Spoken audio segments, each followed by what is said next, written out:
মেয়েকে লাল টুকটুকে বউ সাজাইছি। এইরকম কেন মেয়েদের লাইফ যে কষ্ট করে বাবা মা বড় করবে, সেই মেয়েকে অন্যের ঘরে তুলে দিব। 4 বছর পর বেবি পাইছি।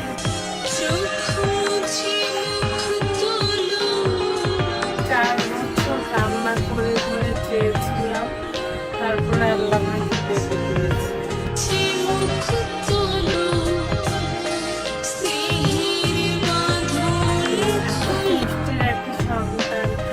এত বড় করবো, বড় করে পরে করে দিলাম,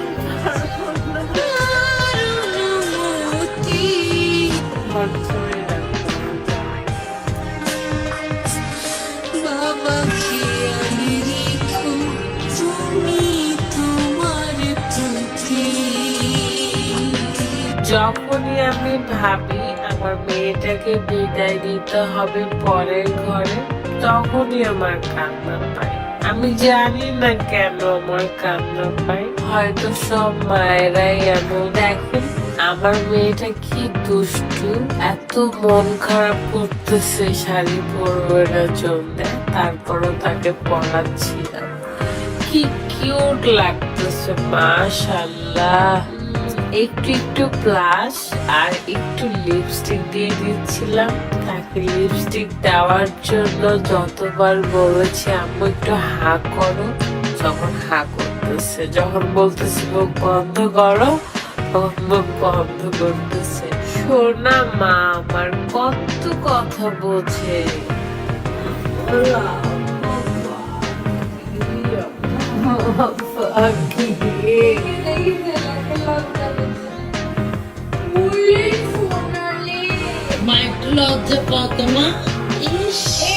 কত সুন্দর লাগছে আমার মেয়েটাকে, আর এরকম সময় আমার বিয়ের কথা মনে পড়ে যাচ্ছিল। আমার মেয়েকে লাল টুকটুকে বউ সাজাইছি, বিদায় দিয়ে দেবো। বিদায় দিব না, তুমি চলে যাবা, শ্বশুর বাড়ি যাবা? হ্যাঁ, আমাকে রেখে চলে যাবা?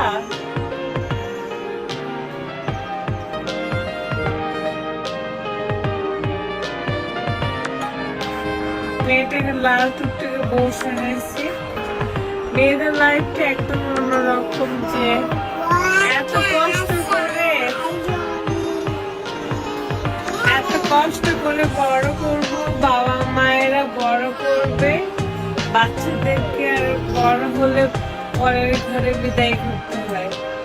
এখন বুঝতে পারি যে আমার আব্বু যখন আমাকে বিদায় দিচ্ছিল তখন তার কেমন লাগতেছে, যেটা এখন আমি খুব ভালো করে ফিল করতে পারি। নিজের সন্তান হলে বাবা মায়ের প্রত্যেকটা ফিলই অনুভব করা যায়।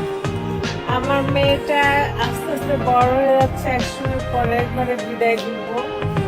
তো এইরকম কেন মেয়েদের লাইফ যে কষ্ট করে বাবা মা বড় করবে, সে মেয়েকে অন্যের ঘরে তুলে দিব।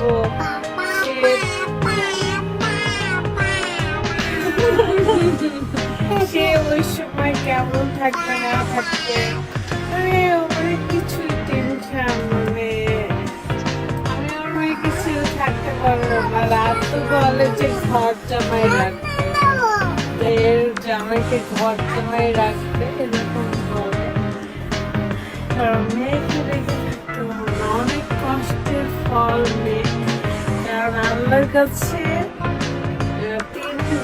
4 বছর পর বেবি পাইছি। 4 বছর কান্না করে করে চেয়েছিলাম, তারপরে আল্লাহ আমাকে বেবি দিয়েছে। তো এত কষ্টের একটা সন্তান, এত বড় করবো, বড় করে পড়াই করে দিলাম, আমি আমার মেয়েকে আমার কাছেই রাখবো। আমার বাড়ির দরকারে ওকে আল্লাহ যেন সেই সম্পত্তি দেয়, ওকে আলাদা বাড়ি, ওকে আলাদা সবকিছু করে দিয়ে জামাইকে পাশাপাশি রাখবো, যাতে আমি আমার মেয়েটাকে দেখতে পাই। কারণ আমি দেখতাম তখন মনে হতো যে আমার আম্মু যদি আমাকে সাজিয়ে গুছিয়ে বিয়ের সময় বিদায় দিত, জিনিসটা অনেক ফিল হতো যে এরকম হলে কেমন হবে।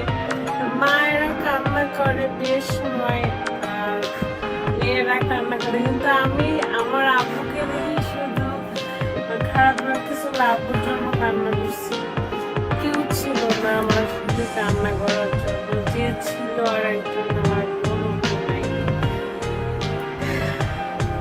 তো মেয়েটাকে সাজানোর পরে আমি ওইটা ফিল করতেছিলাম যে একদিন আমি হয়তো বিদায় দেবো, তখন আমি হয়তো কান্না করবো। আমি চাই না যে আমি যে কষ্টটা পেয়েছি আমার মেয়ে এখানে কষ্টটা দিই। তো মেয়ের পাশে সবসময় থাকবো, বিয়ের পরেও আমার কাছে রাখবো, ঘর ধরে রাখবো আমার জামাইকে, তারপরেও আমার এখানে ধরে রাখবো। কই আম্মু, আসো আসো, দৌড়ে আসো, আসো আমার কাছে দৌড়ে আসো।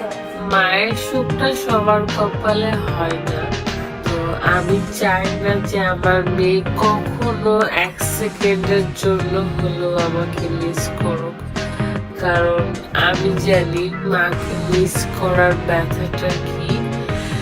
এই ব্যথাটার সাথে পৃথিবীর কোনো ব্যথার তুলনা হয় না, কোনো ব্যথা না। এই ব্যথাটা সম্পূর্ণ আলাদা।